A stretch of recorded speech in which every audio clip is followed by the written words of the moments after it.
안녕하세요. 책 읽는 시간 15분입니다.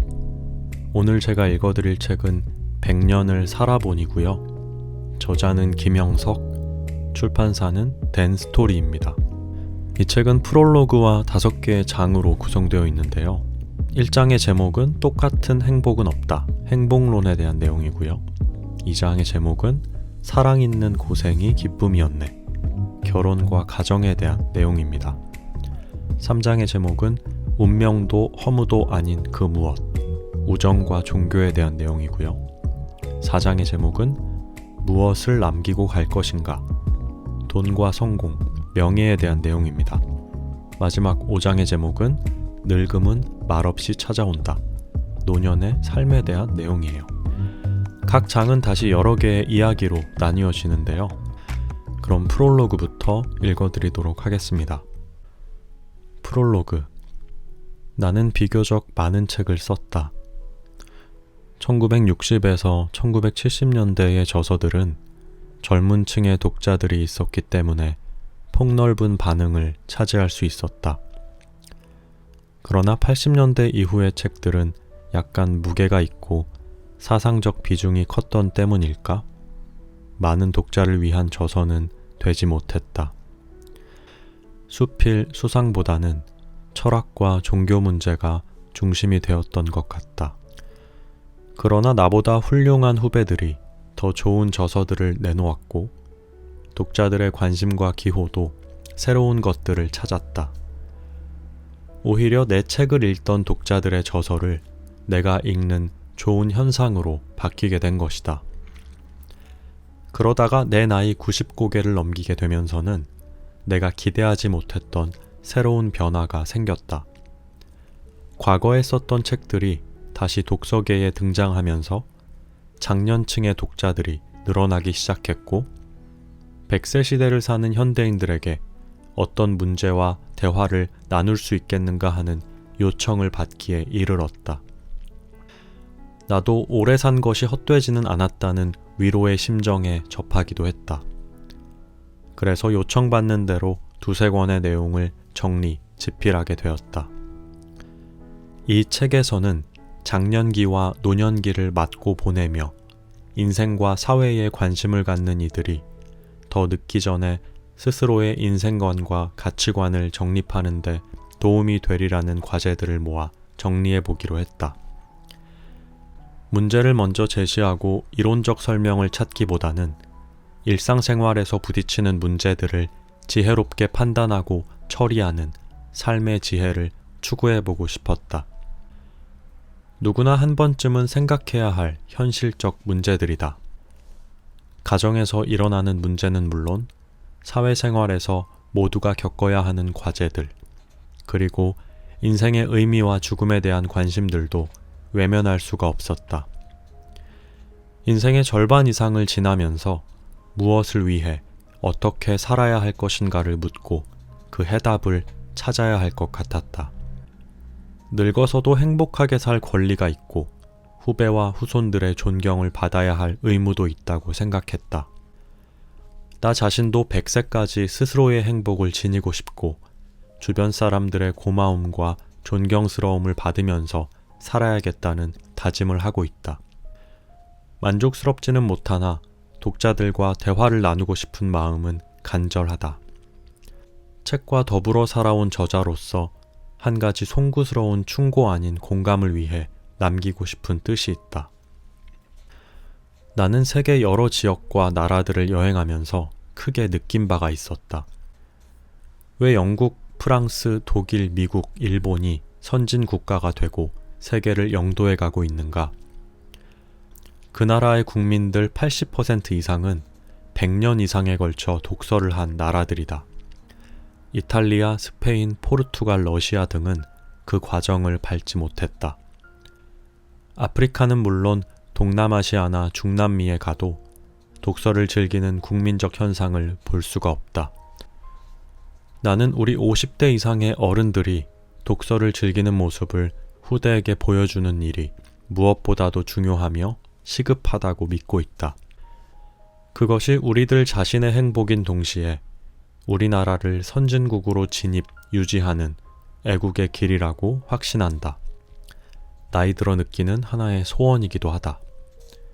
2016년 여름의 저자 드림. 1장. 똑같은 행복은 없다. 행복론. 첫 번째 이야기. 성공하면 행복할까? 다른 모든 것은 원하는 사람도 있고 원하지 않는 사람도 있다. 그러나 행복은 누구나 원한다. 철학자 아리스토텔레스의 말이다. 그러나 행복은 어떤 것인가 라고 물으면 같은 대답은 없다. 행복은 모든 사람의 주관적인 판단이며 같은 내용이라도 시간과 장소에 따라서 행불행이 달라질 수 있다. 모든 사람에게 꼭 같은 행복이 있는 것이 아니다. 돈 때문에 행복해지는 사람도 있으나 같은 돈 때문에 불행해지는 사람도 있다. 새해가 되면 복 많이 받으라는 인사를 나눈다. 그때의 복은 행운을 뜻하는 말이다. 선택과 노력의 대가로서 복이기보다는 공짜로 주어지는 복운이다. 복권이라도 당첨되었으면 하는 마음과 통한다.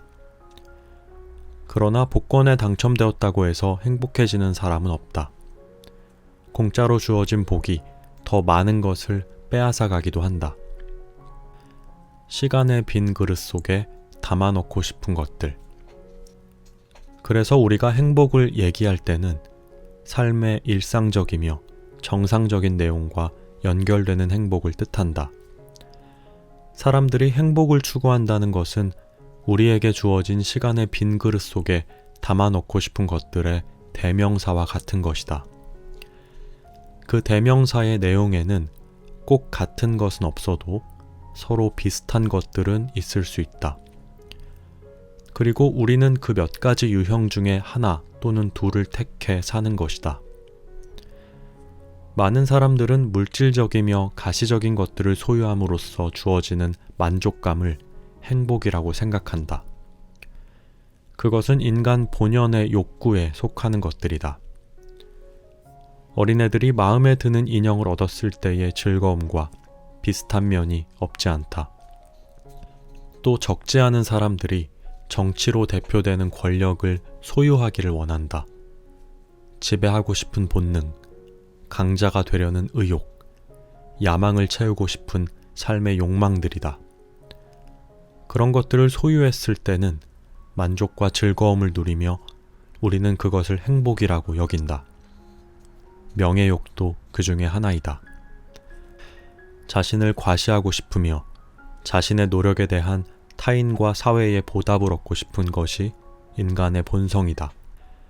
그것들을 소유했을 때의 만족을 행복으로 느끼며 상실했을 때는 불행으로 생각한다.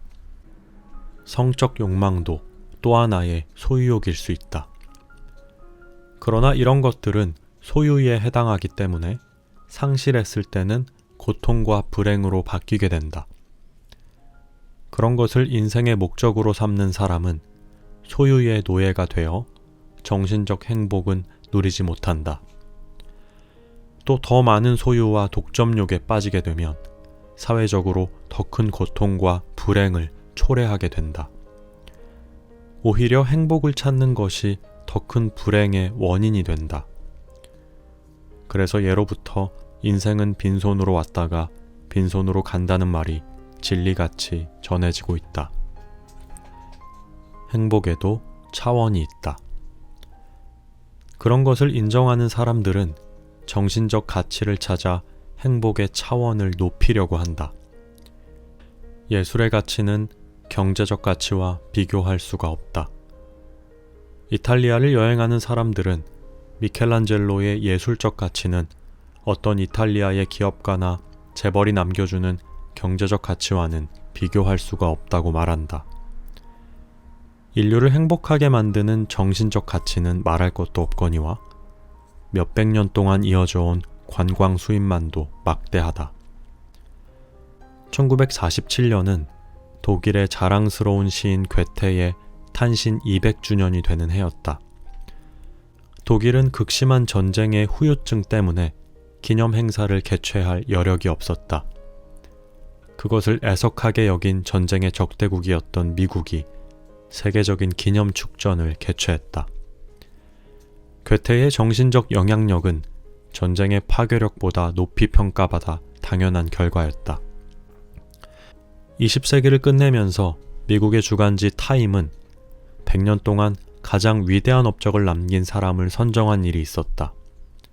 과학자 아인슈타인이 선정되었다. 재벌가도 정치가도 아닌 과학자였다. 알렉산더 대왕은 한때 전 세계를 무력으로 점령했다. 그러나 그가 남긴 것은 역사적 기록에 그쳤다. 반면 대왕의 가정교사였던 아리스토텔레스는 조용히 아테네에서 강의하고 저술했을 뿐인데 그의 정신적 유산과 혜택은 2300년이 지난 오늘까지도 우리의 감사와 존경의 대상이 되고 있다. 이런 정신적 가치는 소유에서 오는 만족이 아니다. 창조자는 사회에 주기 위한 책임을 감당했고 우리는 그 가치를 공유하고 있다. 공간을 넘어서 시간을 초월해 인류가 공유하는 업적이다. 그래서 정신적 가치를 깨닫는 사람들은 인류가 남긴 업적의 혜택을 누리는 일에 동참함으로써 행복을 누린다. 맛있는 음식을 먹는 기쁨도 있어야 하나 음악을 감상하는 즐거움도 필수적이다. 또 이런 정신적 가치를 창출하기 위한 창작의 기쁨과 행복은 고급 자가용을 타고 좋아하는 사람들보다 높은 차원의 행복을 갖는다. 인간의 자격. 행복으로 가는 또 다른 길도 있다.